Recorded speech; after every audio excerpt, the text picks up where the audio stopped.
Class 10th के सभी विद्यार्थी ध्यान दें।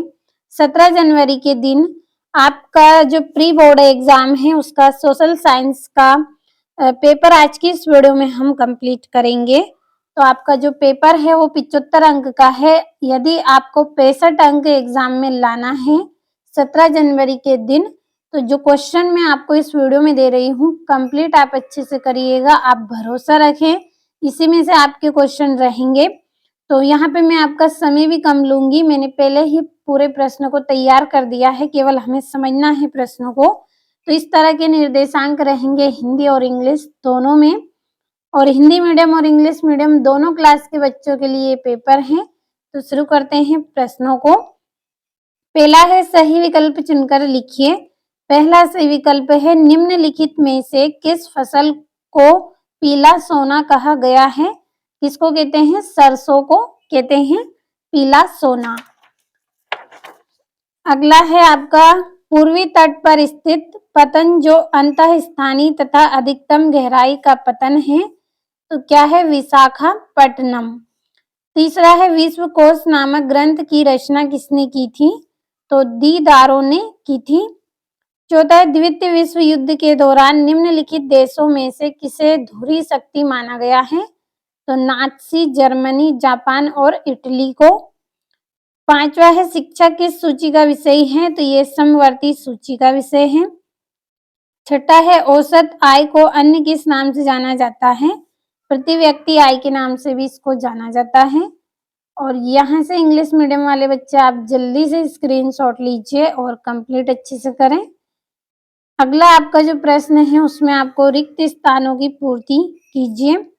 पहला है वे संसाधन जो निर्जीव वस्तुओं से बने हैं डेड संसाधन कहलाते हैं, तो अजैव संसाधन कहलाएंगे। अगला है आपका छोटा नागपुर क्षेत्र में मुंडा और संस्थाल जनजातिया के पेड़ डेड की पूजा करते हैं, तो महुआ कदम्ब की पूजा करते हैं। तीसरा है भारत के रसायन उद्योग का एशिया महाद्वीप में डेड स्थान है, तो कैसा स्थान है? तीसरा स्थान है। चौथा है बेल्जियम डेड महाद्वीप का एक छोटा सा देश है, तो ये किसका है? यूरोप का। पांचवा है मानव विकास की रिपोर्ट डेड संस्था जारी करती है, तो यूएनडीपी करती है। छठा है मनरेगा में डेड दिन के रोजगार की गारंटी दी गई है, तो 100 दिनों के रोजगार की गारंटी दी गई है। और यहाँ से आपका अगला जो प्रश्न है उसमें सत्य सत्य है।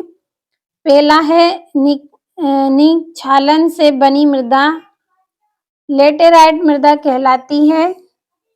अगला है आपका भारत चीन के बाद चावल का सबसे बड़ा उत्पादक देश है, तो ये आपका सत्य रहेगा। तीसरा है 1993 में वायु परिवहन का राष्ट्रीयकरण किया गया था, तो सत्य है। चौथा है चंडीगढ़ के केंद्र शासित प्रदेश हैं, तो सत्य है। पांचवा खुली बेरोजगारी की छिपी बेरोजगारी भी कहते हैं, तो असत्य है।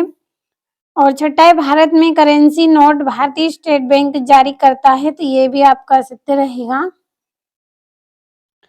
और अगला आपका जो प्रश्न है उसमें आपकी जोड़ियां हैं। तो पहली है रबर का सबसे बड़ा उत्पादक राज्य कौन सा है? केरल है। दूसरा है उगते सूर्य की किरणें, तो इसका आएगा आजादी मिलना। तीसरा है अविंद्रनाथ टैगोर, तो इसका रहेगा भारत माता। चौथा है सरकार का बेहतर रूप, तो इसका रहेगा लोकतांत्रिक। पांचवा है आय और उपभोग का अंतर, तो ये रहेगा बचत। और सरकार द्वारा प्रतिबंधों को हटाना, तो उदारीकरण कहलाएगा। ये आपकी जोड़ियां हैं। अगले प्रश्न की ओर बढ़ते हैं। तो अगला प्रश्न है एक वाक्य में उत्तर लिखिए। पहला है टीहरी में किसानों द्वारा कौन सा आंदोलन चलाया गया था? तो नर्मदा बचाओ आंदोलन चलाया गया। और हौज खास का निर्माण किसने कराया था? तो अलाउद्दीन खिलजी ने करवाया। तीसरा है भारत का कौन सा नगर इलेक्ट्रॉनिक उद्योग की राजधानी है? तो बेंगलोर। चौथा है भूमध्य सागर के पूर्व में स्थित देशों को क्या कहते थे? तो एशिया कहते थे। पांचवा नई आर्थिक नीति कब लागू की गई? 1991 में लागू की गई। छठा है बहुराष्ट्रीय कंपनियों द्वारा किए गए निवेश को क्या कहते हैं? तो विदेशी निवेश कहते हैं। और इंग्लिश मीडियम वाले बच्चे आप ट्रांसलेट कर लें। और छठा है एजेंडा 21 क्या है? इसके मुख्य उद्देश्य लिखिए।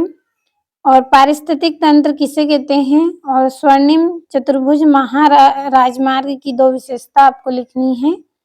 और 9वां है कच्चे माल के आधार पर उद्योग के प्रकारों को लिखिए। और चंपारण सत्याग्रह कब और क्यों चलाया गया? और अल्लूरी सीताराम राजू कौन थे? तो ये सारे 2-2 नंबर के प्रश्न हैं। भरोसा रखें आप 17 जनवरी के दिन इसी में से आपके क्वेश्चन आपको देखने को मिलेंगे। और 11वां है यूरोप में सब लोगों के जीवन पर आलू का क्या प्रभाव पड़ा? 12वां है वेलम क्या है? और 13वां है गुटेनबर्ग की छपी पुस्तक बाइबिल की 2 विशेषता आपको लिखनी है। और नारीवादी आंदोलन क्या है? और ये आपका यहाँ पे 15वां है जवाबदेही सरकार क्या है? 17वां है मुद्रा का अर्थ समझाइए। 2-2 और 3-3 नंबर की ये आपके यहाँ से प्रश्न है। कंप्लीट अच्छे से आप करें। और मैं आपको लगातार वार्षिक परीक्षा की तैयारी भी करवा रही हूँ। उसके लिए मैंने आपको 4 मॉडल पेपर दिए हैं, 4 सेट दिए हैं, सेट ABCD। तो यदि आपको वार्षिक परीक्षा में 90% बनाना है तो आपको जितने क्वेश्चन मैंने सेटों के माध्यम से दिए हैं सभी को आप कंप्लीट करें। और प्री बोर्ड एग्जाम देने से पहले एक बार चारों सेटों को पढ़ के जाइएगा, क्योंकि उसमें से आपके 15 नंबर तक के प्रश्न रहेंगे प्री बोर्ड एग्जाम में। तो आप अच्छे से कंप्लीट करिएगा सभी प्रश्नों को।